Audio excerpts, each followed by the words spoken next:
Bilinçli cihazlara hoş geldiniz. Bu videoda Nvidia Jetson AGX modülüne nasıl M.2 SSD'yi takabiliriz onu inceleyeceğiz. Cihazın herhangi bir yüzeyinde vida gözükmemekte.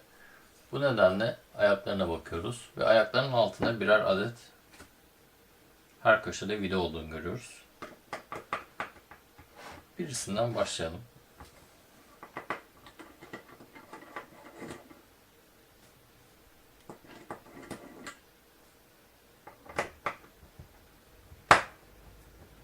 Vidalar oldukça sert ve uzun gözüküyor. Çünkü tüm soğutma modülünü üzerinde taşıyor gibi.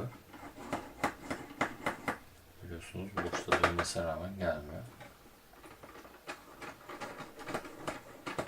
Böyle de aynı şekilde döndürüyoruz. Evet, vidalar oldukça uzun.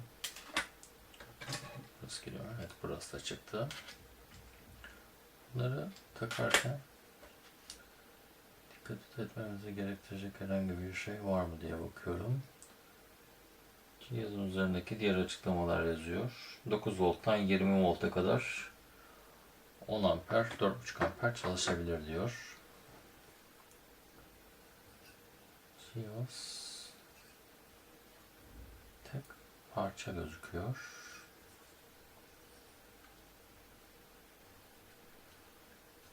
Üç boyutlu tasarımlarını incelediğim kadarıyla cihaz bu şekilde ayrılıyor olması lazım. Evet, gördüğünüz gibi cihaz bu şekilde ayrıldı. Burada ortaklarıyla beraber tasarladıklarını söyledikleri yeni port bulunmakta. Bu port üzerindeki yedek pinlerle gelecekte çıkacak yeni donanımları da destekleyeceklerini söylemişlerdi.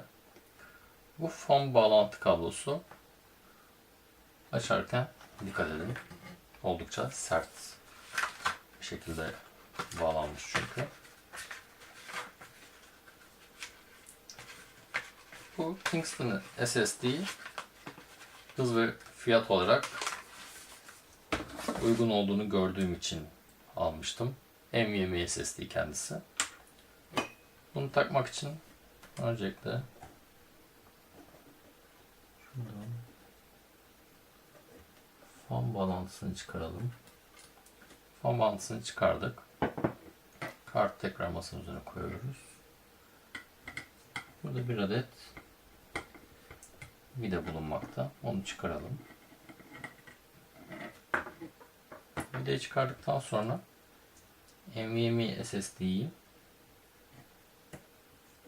fazla zorlamadan bu şekilde bastırarak vidasını takacağız. NVMe SSD'lerle ilgili dikkat etmeniz gereken bazı kurallar var. Modüllerin bulunduğu yüzeye bastırmayın, bükmeye çalışmayın. Çünkü oldukça ince bir kart ve zarar gelebilir. Hatta şu anda bu kartın bununla uyumlu olduğuna çok emin değilim.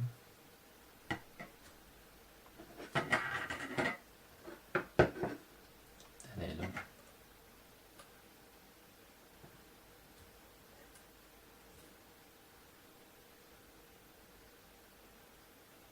Evet, bu şekilde.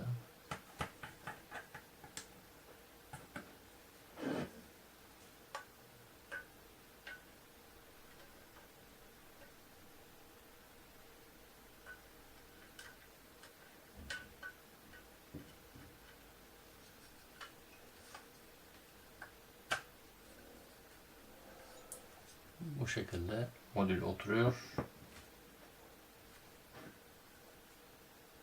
Çalışırken fark ettiğim bir adet led vardı. O led sanırım şu beyaz yüzeye çarptığı için bunların yerleri bu şekilde belli olduğunu düşünüyorum. Çok fazla sıkmayacağım çünkü SSD sorun çıkarabilir. Çıkarmamız gerekebilir.